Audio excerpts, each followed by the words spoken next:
உயர்த்தின கர்த்தர் உங்களோடு கூட இருக்கிறார். இன்றைக்கு சிலர் ஒருவேளை சில அடையாளம் சொல்லுகிற அளவிற்கு உங்க வாழ்க்கை இருக்கலாம்.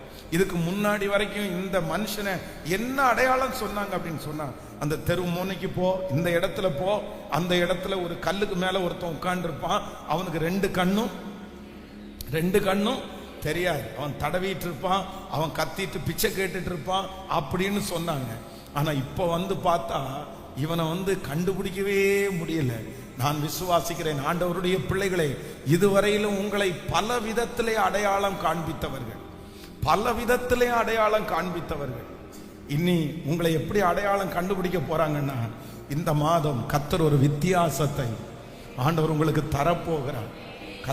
தரப்போகிறார். உங்க குடும்பத்திற்கு ஆண்டவர் அடையாளம் தெரியாத ஒரு உயர்வை கர்த்தர் தரப்போகிறார். ஆமென். கைகளை உயர்த்தி சொல்லுங்க, இந்த வார்த்தையை நான் நம்புறேன் ஆண்டவரேன்னு சொல்லு முழு பலத்தோடு. இது தீர்க்க தரிசனமான வார்த்தை. அந்த ஜெயிலுக்கு போயிட்டு வந்தானே அப்படின்ற வார்த்தையை கேள்விப்பட்டீங்களா? அந்த கடன்காரனா அவன் அந்த மனுஷனா அப்படின்னு கேள்விப்பட்டீங்களா? கர்த்தர் இன்னைக்கு கிருபையாய் வாக்கு கொடுக்கிறார். இல்ல மகளே, உன்னுடைய அடையாளத்தை நான் மாற்றுவேன்.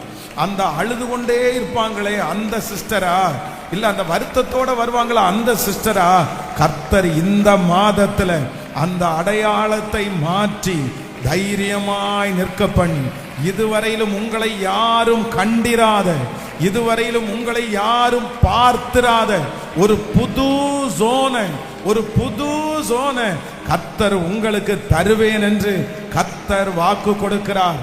ஹல்லேலூயா.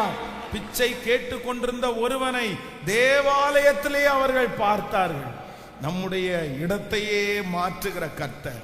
சொல்லுங்க பார்க்கலாம். நம்பர் 1, முதலாவதாக என்னுடைய இருள ஆண்டவர் எப்படி வெளிச்சமாக்க போறாரு? 1, என்னை ஆசீர்வதிப்பதற்கு ஒரு வாய்ப்பை, தருணங்களை உண்டு பண்ணுகிற கர்த்தர்.